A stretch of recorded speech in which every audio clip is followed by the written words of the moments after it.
আসসালামু আলাইকুম বন্ধুরা, আজকে ভিডিওতে আমি দেখাবো কি করলে আপনার ফেসবুক আইডি ফ্রেন্ড লিস্ট এটা কেউ চেক করতে পারবে না, বা আপনার যাদেরকে আপনি অ্যাড করছেন এই বন্ধু বান্ধবদেরকে দেখতে পারবে না আপনার অনুমতি ছাড়া।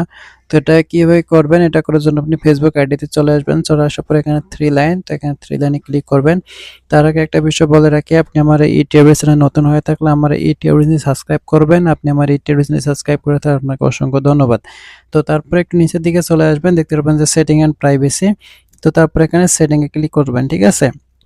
তো আমি লাইট থেকে দেখাচ্ছি এবং ফেসবুকের অফিসিয়াল অ্যাপ সবগুলোই মোটামুটি এক, ঠিক আছে। তারপরে একটু নিচের দিকে আসবেন, নিচের দিকে আসলে এখানে দেখতে পারবেন যে হচ্ছে how people and how people find and contact you, এখানে ক্লিক করবেন, ঠিক আছে। তো এখানে ক্লিক করার পরে আপনি হচ্ছে who can see your friend list, এটা ক্লিক করবেন। এখানে আপনাদের পাবলিক বা ফ্রেন্ডস থাকতে পারে, তো তারপর এখানে সি অলে ক্লিক করবেন, ঠিক আছে। এখানে আমি বোঝাই বলি কোনটা করলে কি হবে। যদি পাবলিক করা থাকে তাহলে এখানে এ টু জেড সবাই দেখতে পারবে, ঠিক আছে। আর যদি শুধু ফ্রেন্ড করা থাকে তাহলে আপনার বন্ধু বান্ধব যারা আছে, অর্থাৎ আপনি যাদেরকে অ্যাড ফ্রেন্ড করেছেন তারাই দেখতে পারবে, ঠিক আছে।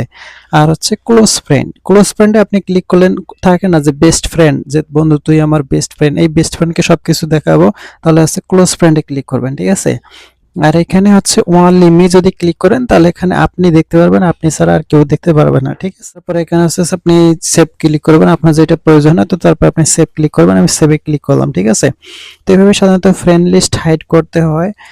তো এই ছিল আজকে ভিডিওটি ভালো লাগলে আমার ইউটিউব চ্যানেল সাবস্ক্রাইব করবেন। আপনি আমার ইউটিউব চ্যানেল সাবস্ক্রাইব করে আপনাকে অসংখ্য ধন্যবাদ। ভালো থাকুন, সুস্থ থাকুন। ভিডিওটি ভালো লাগলে শেয়ার করবেন। আল্লাহ হাফেজ।